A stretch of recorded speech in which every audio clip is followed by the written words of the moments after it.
When I called to ask when the wedding was, she said, "We already got married, Mom. We only invited people who really matter.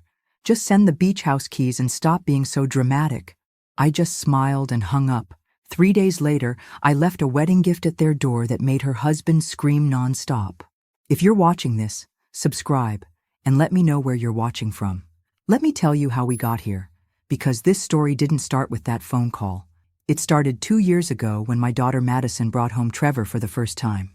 I'm Carol, 65 years old, and until 3 days ago, I thought I knew my daughter.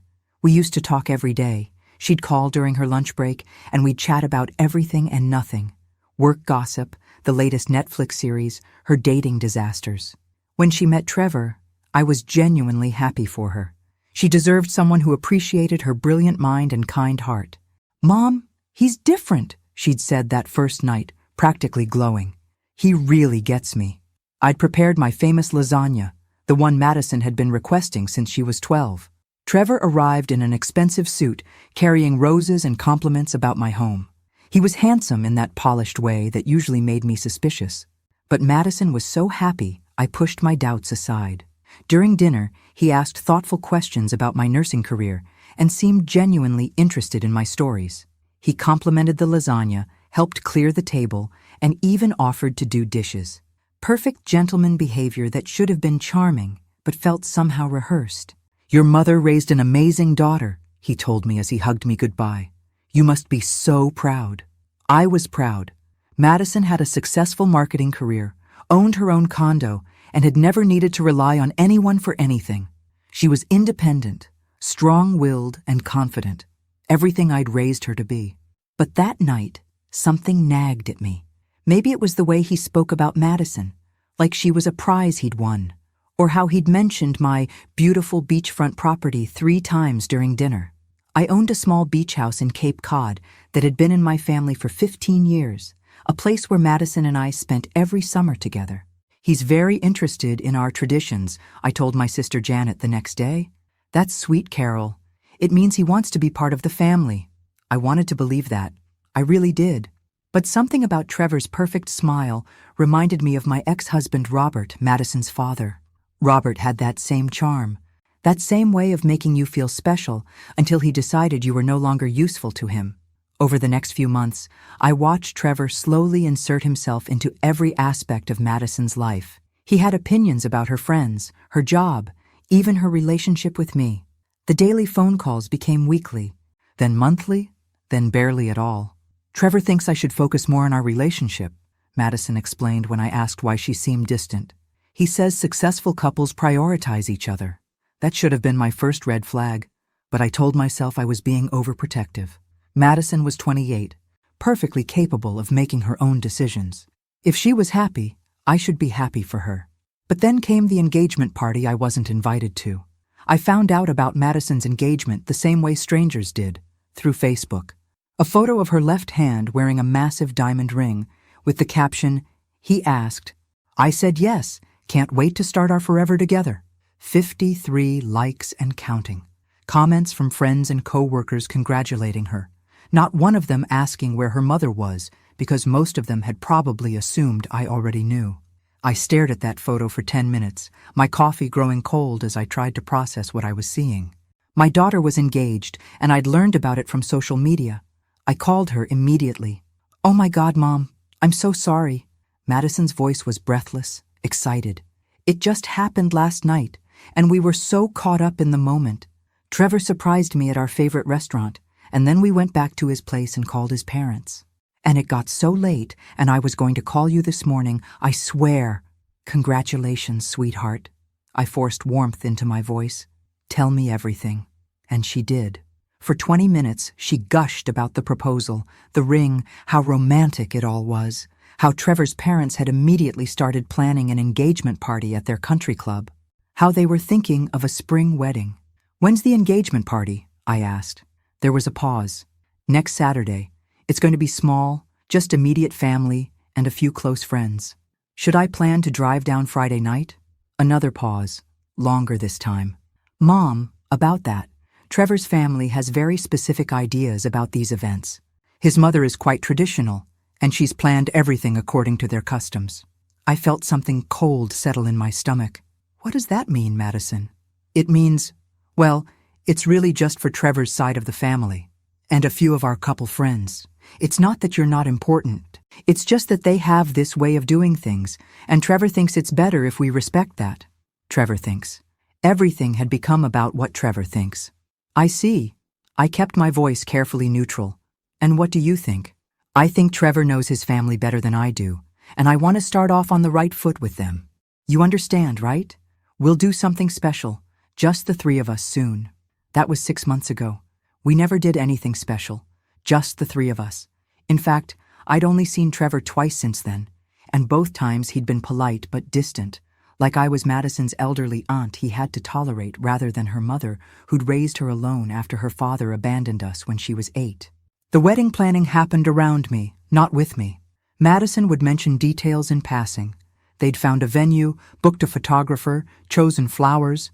But when I offered to help or asked about specific plans, I was met with vague responses about how Trevor's handling most of it, or his mother has connections. 3 months ago, I asked about the date so I could plan time off from my part-time job at the local library. We're thinking early October, Madison said. Probably the second weekend. Trevor's researching venues. That sounds lovely. October in New England is beautiful. Are you thinking of having it at the beach house? I could. Oh no, Mom. Trevor wants something more elegant, more sophisticated than a backyard beach wedding. The dismissal stung more than I expected. Madison had always loved our beach house. As a child, she'd declared she wanted to get married there someday, barefoot in the sand with fairy lights strung between the dunes. Of course, I said. Whatever makes you happy. But I wasn't invited to the venue tours. I wasn't asked about the guest list. I wasn't included in the dress shopping trips that Madison posted about on Instagram, her future mother-in-law beaming beside her in every photo. I was becoming a spectator in my own daughter's life. The final blow came exactly 2 weeks ago. Madison called while I was reorganizing my linen closet, a mundane Tuesday evening task that would be forever marked in my memory as the moment everything changed. Mom, I need to ask you about something, and I need you to be cool about it. Nothing good ever followed that phrase, but I took a deep breath and sat down on my bed. What is it, sweetheart? Trevor's been doing some research about family dynamics and healthy boundaries in marriage. He thinks it's really important that we establish our independence as a couple from the very beginning. I felt that familiar chill. What kind of independence? Well, he pointed out that I've been relying on you emotionally for most of my life, like calling you when I'm stressed or upset instead of working through things with my partner. He thinks that might create problems in our marriage. Madison, talking to your mother when you're upset isn't unhealthy. It's normal. But is it? Trevor showed me some articles about women who prioritize their mothers over their husbands and how that destroys marriages. I don't want to be that wife, Mom. I closed my eyes, recognizing the manipulation for what it was. Trevor was isolating Madison from her support system, and he was making her believe it was for her own good. What does this mean practically? I asked, though I was afraid of the answer. It means we need to establish some boundaries. Less frequent contact, more space for Trevor and me to build our own traditions. And, she hesitated, Trevor thinks it would be healthier if we spent the holidays with his family this year. Just to break the pattern of dependence. The holidays. We'd spent every Christmas together since Robert left. It was our tradition.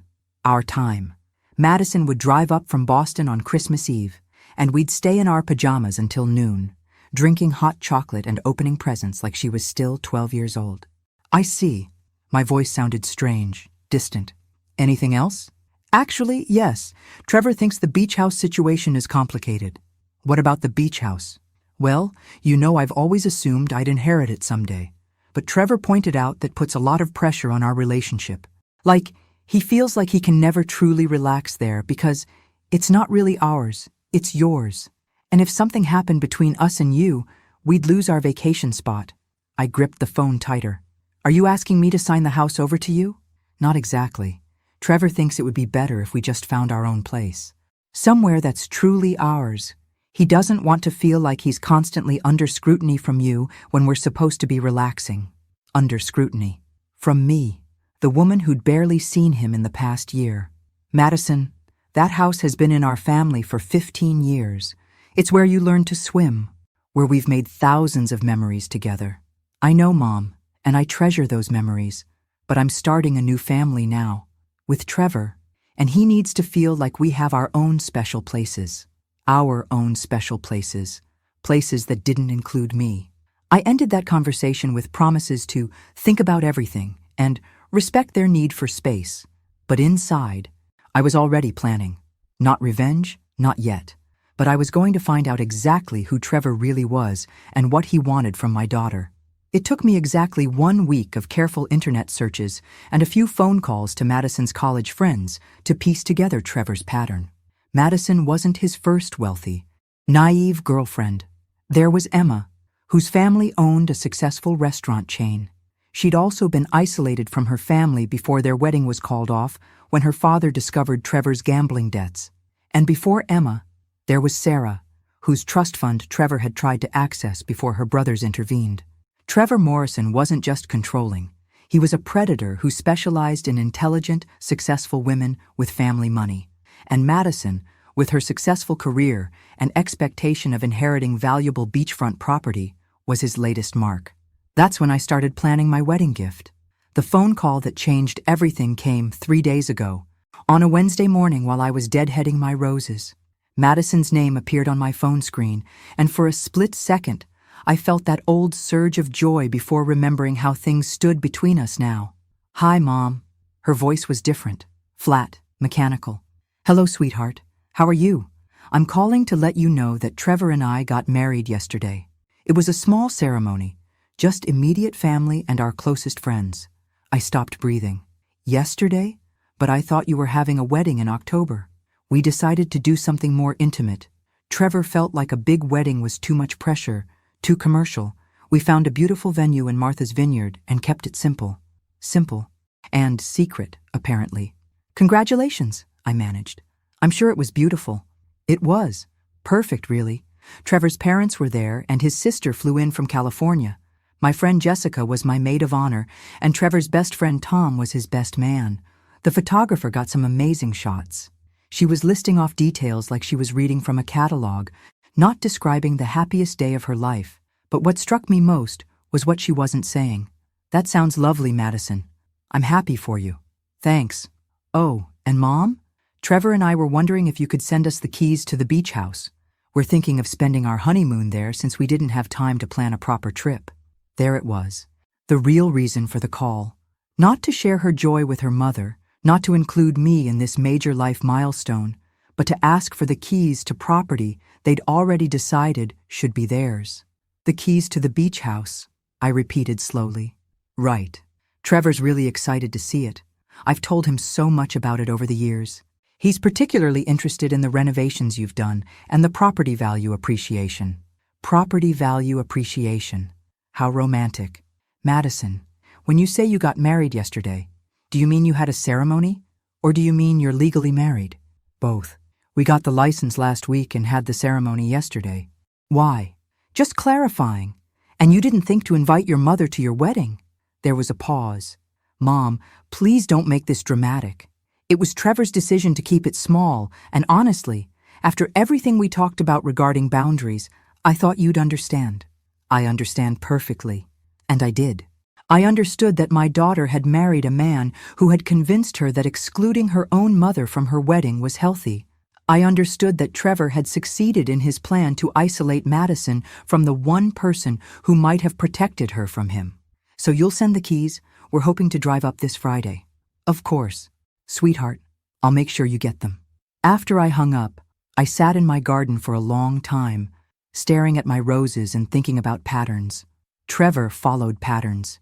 He isolated women from their families, convinced them to give him access to their assets, and then probably moved on when he'd gotten what he wanted or when someone started asking too many questions. But Trevor had made one crucial mistake. He'd assumed I was just another helpless mother who would quietly accept being cut out of her daughter's life. He'd underestimated what happens when you back a woman into a corner and take away the thing she loves most in the world. I spent the rest of that day making phone calls and sending emails. By evening, I had everything I needed to give Trevor exactly what he deserved. Not revenge, really. Justice. The wedding gift I was planning would be far more valuable than anything Madison might find on her registry. It would be the gift of truth. I've always believed that the best gifts are the ones that keep on giving. So when I drove to Madison and Trevor's apartment that Friday morning, I made sure my wedding present would provide lasting memories. The package was beautifully wrapped in silver paper with an elegant white bow. Inside was a leather portfolio containing several items that I'd spent the past 72 hours carefully assembling. Trevor was going to love learning about his new family connections. I left it outside their door with a note. "Congratulations on your marriage. Every new husband should know about his wife's family history. With love, Carol." Then I went home and waited. The call came at 2:17 p.m. Madison's number, but Trevor's voice, and he was screaming. "What the hell is wrong with you, you crazy old witch? How dare you send us this garbage?" I set down my teacup gently. "Hello, Trevor. I take it you opened your wedding gift? This isn't funny. This is harassment. I'm calling the police." "I'm confused." "Dear, what exactly would you report? That your mother-in-law gave you a wedding gift containing public records and newspaper articles?" In the background, I could hear Madison crying. "Trevor, calm down. Let me talk to her." "No, this woman is insane. She's trying to ruin our marriage before it even starts." I couldn't help but smile. "Trevor, surely you're not upset about me sharing some interesting family history. I thought you'd appreciate knowing about the connections between our families." The truth was, I discovered something absolutely fascinating during my research into Trevor's background. It turns out that Trevor's grandfather, William Morrison, had been involved in a rather significant business dealing with my late husband Robert back in 1987, a real estate development deal that had gone very, very badly. The documents I'd included in the wedding gift told the complete story. How William Morrison and Robert had been partners in a shopping center development project. How Morrison had systematically embezzled funds from their joint accounts. How Robert had lost nearly everything, including his first marriage, because of Morrison's theft. How Morrison had fled to Florida with over $2 million, leaving Robert bankrupt and facing lawsuits from investors. But that wasn't the most interesting part. The most interesting part was what I'd discovered in the final newspaper article from 1993.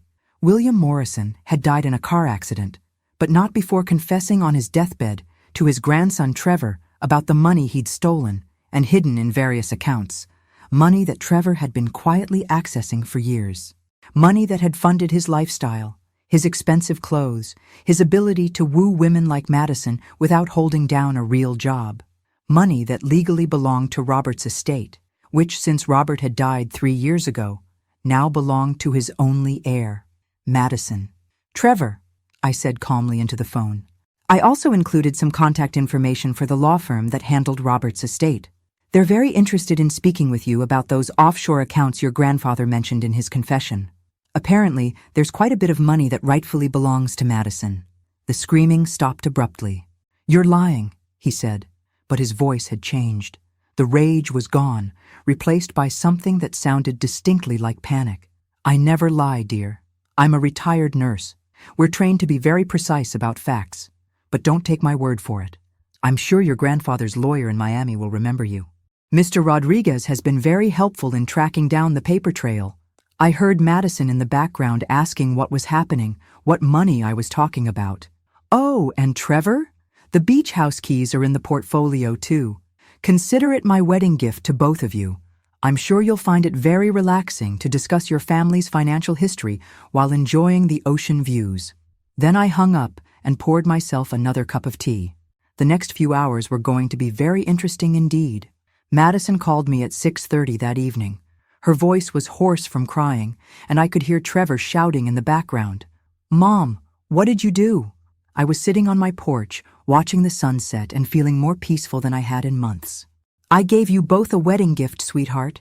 Did you read through everything?" "I read enough. Trevor says it's all lies, that you're trying to break us up." "What do you think, Madison?" There was a long pause. I think I need you to explain some things. Trevor's grandfather really stole money from Dad? $2.3 million, according to the bank records. Your father spent years trying to recover it, but William Morrison disappeared.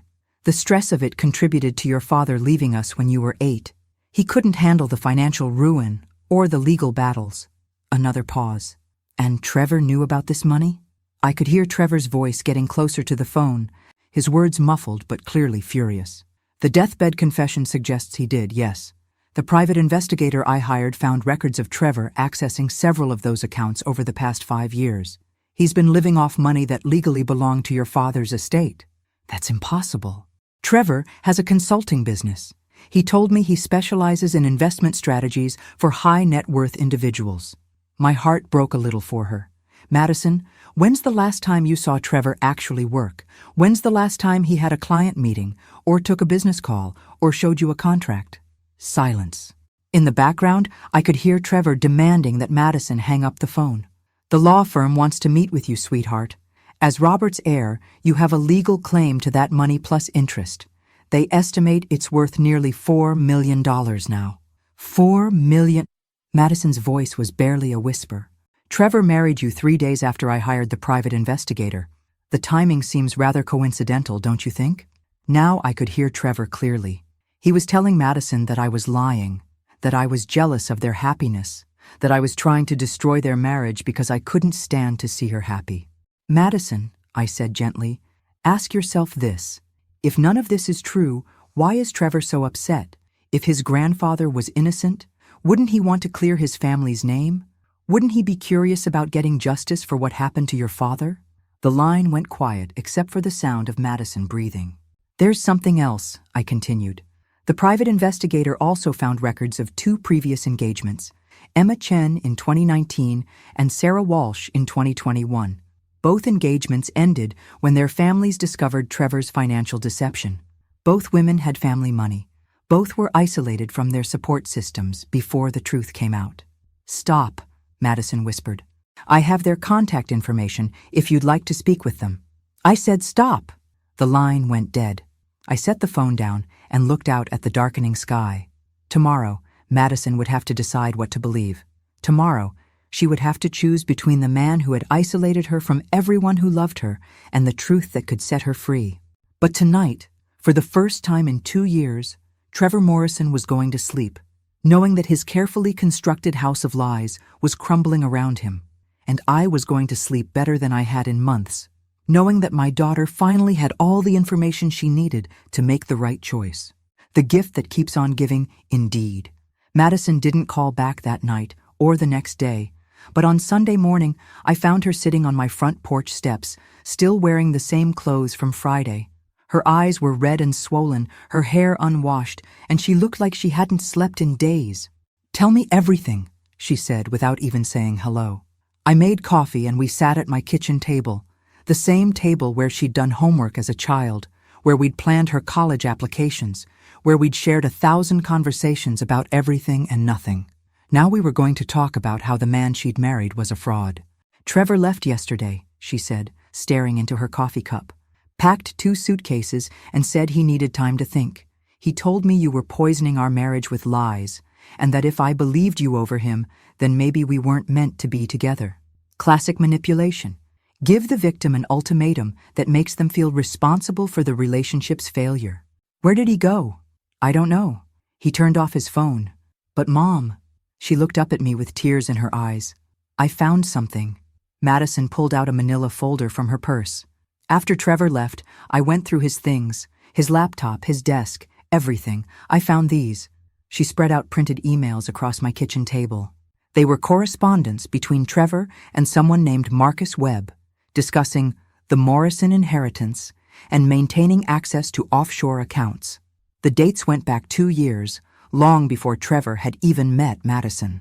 There's more, Madison said, her voice getting stronger. I called Emma Chen yesterday. The woman from your private investigator's report. I raised an eyebrow. What did she tell you? Everything. How Trevor isolated her from her family, convinced her to put him on her bank accounts, even had her write a will leaving everything to him. Her father hired a detective and discovered Trevor's pattern. When they confronted him, he disappeared overnight. Madison pulled out her phone and showed me a text message thread. Emma put me in touch with Sarah Walsh, too. Same story, Mom. Exact same pattern. He finds successful women with family money, charms them, isolates them from their support systems, and then gains access to their assets. I reached across and squeezed her hand. I'm so sorry, sweetheart. Don't apologize. You tried to warn me, and I chose not to listen. I chose to believe a man I'd known for 2 years over the mother who raised me. She wiped her eyes with the back of her hand. Emma told me something else. She said Trevor actually researched us before he even accidentally met me at that coffee shop. He knew about the beach house, knew about Dad's financial troubles, knew about you being a widow. The coffee shop meeting. Madison had always thought it was fate that she'd literally bumped into Trevor, spilling coffee on his expensive shirt, leading to their first conversation. Turns out fate had nothing to do with it. What are you going to do? I asked. Madison looked at me with an expression I hadn't seen since she was 12 years old and had decided to stand up to a bully at school. Determined, fierce, ready for a fight. I'm going to destroy him, she said simply, but I'm going to need your help. For the first time in 2 years, my daughter was asking for my help instead of pushing me away. And for the first time since this whole nightmare began, I smiled with genuine happiness. Tell me what you need. The plan we developed was beautifully simple. Trevor would come back eventually. Men like him always do when they think the crisis has passed. He'd apologize, promise to change, maybe even claim he'd been confused or overwhelmed by the accusations. He'd try to smooth things over and get back to his original plan of accessing Madison's assets. But when he came back, we'd be ready for him. Madison called the law firm that Monday and met with Robert's estate attorney, Patricia Winters. The news was even better than I'd hoped. Not only did Madison have a legal claim to the money Trevor's grandfather had stolen, but because Trevor had been accessing those accounts while knowing they contained stolen funds, he could be charged with criminal conspiracy and money laundering. The statute of limitations on the original theft has expired, Patricia explained to Madison over the phone, but your husband's recent access to those accounts resets the legal clock. He's essentially been receiving stolen property for years. Patricia also connected Madison with a federal investigator who specialized in financial fraud. Agent Jennifer Liu had been tracking Trevor's pattern for months, building a case based on complaints from Emma and Sarah's families. We've been waiting for the right opportunity to move forward, Agent Liu told us during a conference call. Your situation provides the final pieces we need. If you're willing to cooperate, we can set up a controlled operation. Madison agreed immediately. She wanted Trevor held accountable, not just for what he'd done to her, but for what he'd done to Emma and Sarah, and who knows how many other women.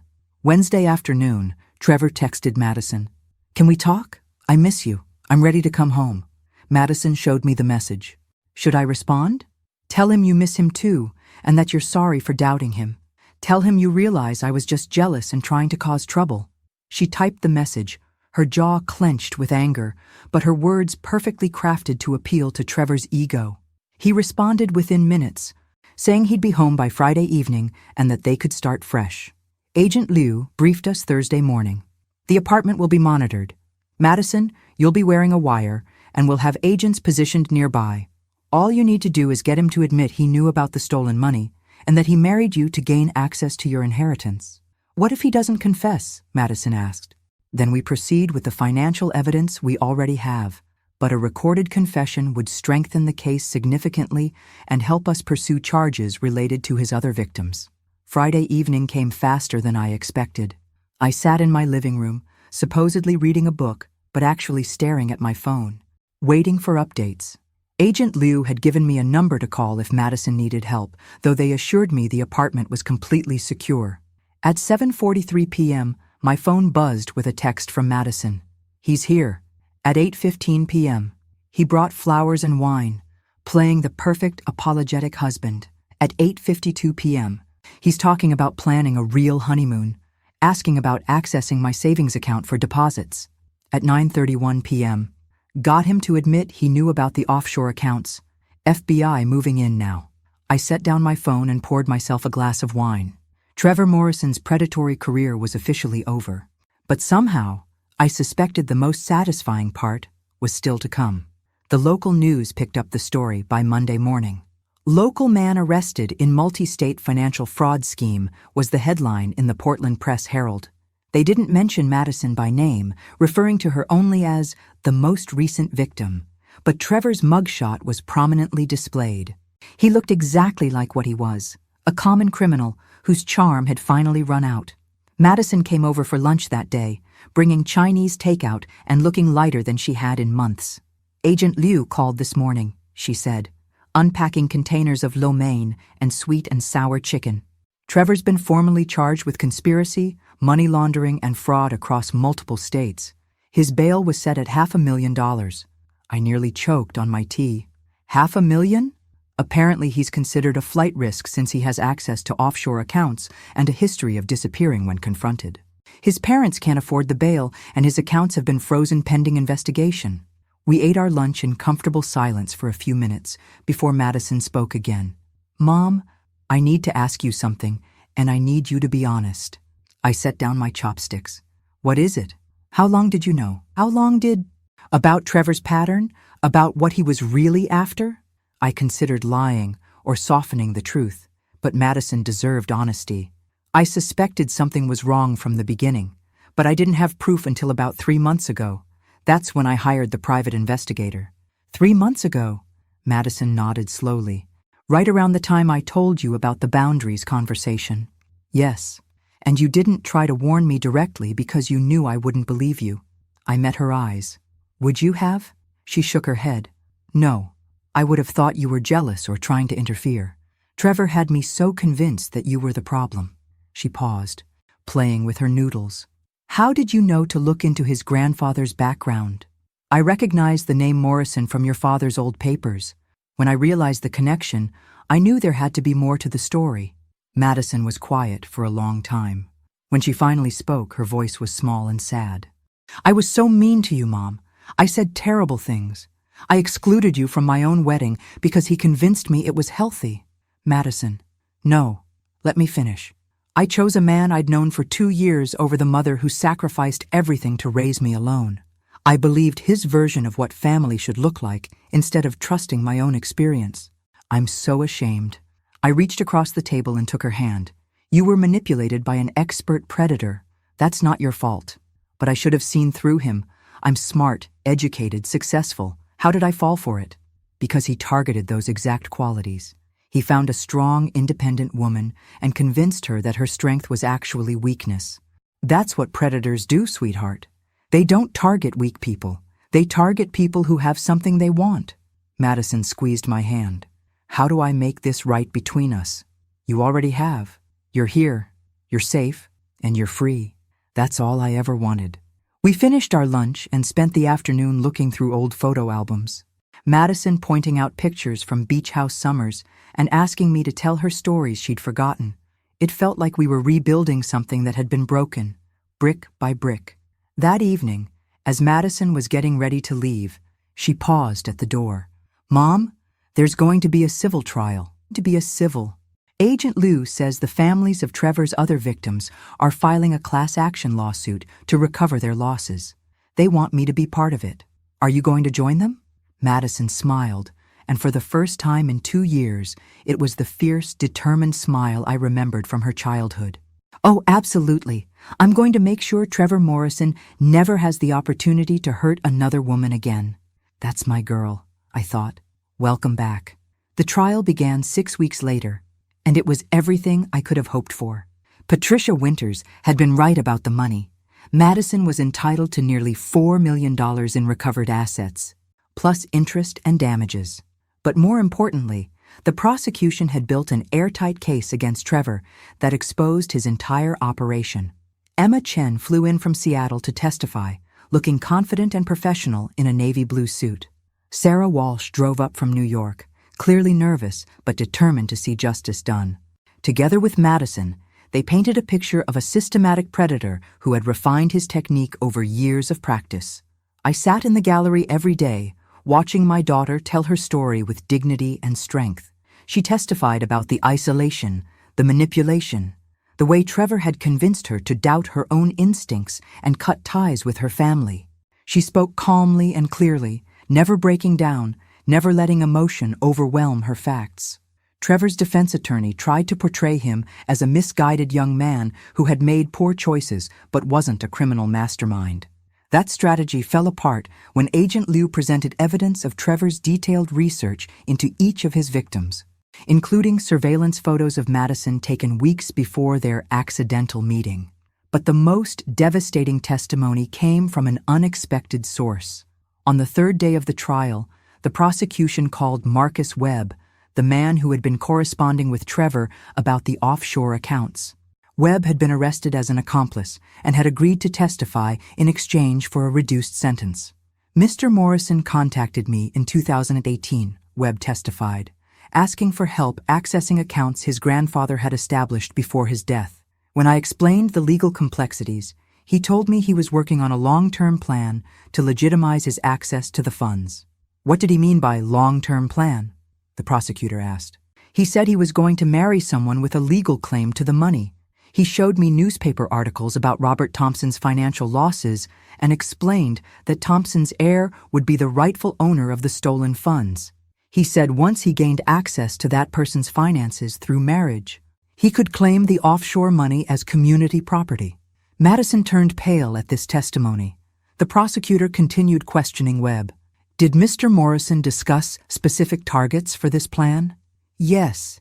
He had identified 3 potential candidates based on their family financial histories and personal circumstances. He showed me social media profiles and explained why each woman would be vulnerable to his approach. Was one of those women Madison Thompson? Yes. He said she was the ideal target because she was successful but emotionally isolated after her father's abandonment, close to her mother who owned valuable property, and naive about relationships due to limited dating experience. I watched Madison's face as she heard herself described as a target, a mark to be exploited. The pain in her eyes was terrible, but beneath it, I saw something else. Rage. Pure, focused rage at the man who had studied her vulnerabilities like a predator studies prey. Trevor's attorney objected repeatedly, but the damage was done. The jury now understood that Trevor hadn't simply been accessing stolen money. He had orchestrated an elaborate, multi-year plan to manipulate Madison into marriage so he could legally claim assets that belonged to her family. When Webb finished his testimony, Trevor looked smaller somehow, hunched in his chair like the pathetic criminal he'd always been beneath the expensive clothes and practiced charm. The jury deliberated for less than 3 hours, guilty on all counts. The words echoed through the courtroom as Trevor Morrison's carefully constructed world collapsed around him. Conspiracy, money laundering, fraud, and a new charge the prosecutor had added based on Webb's testimony: criminal marriage fraud with intent to commit grand larceny. The judge sentenced him to 12 years in federal prison and ordered him to pay full restitution to all victims, totaling over $8 million, including interest and damages. Since Trevor had already spent most of the money he'd stolen, this meant he would emerge from prison as broke as his victims had been when he'd finished with them. Madison testified during the sentencing hearing, delivering a victim impact statement that left half the courtroom in tears. Trevor Morrison didn't just steal money from me, she said, looking directly at him as he sat shackled at the defendant's table. He stole 2 years of my life, my relationship with my mother, my ability to trust my own judgment, and my faith in love itself. He convinced me that the people who truly cared about me were the enemy, while he was systematically planning to rob me blind.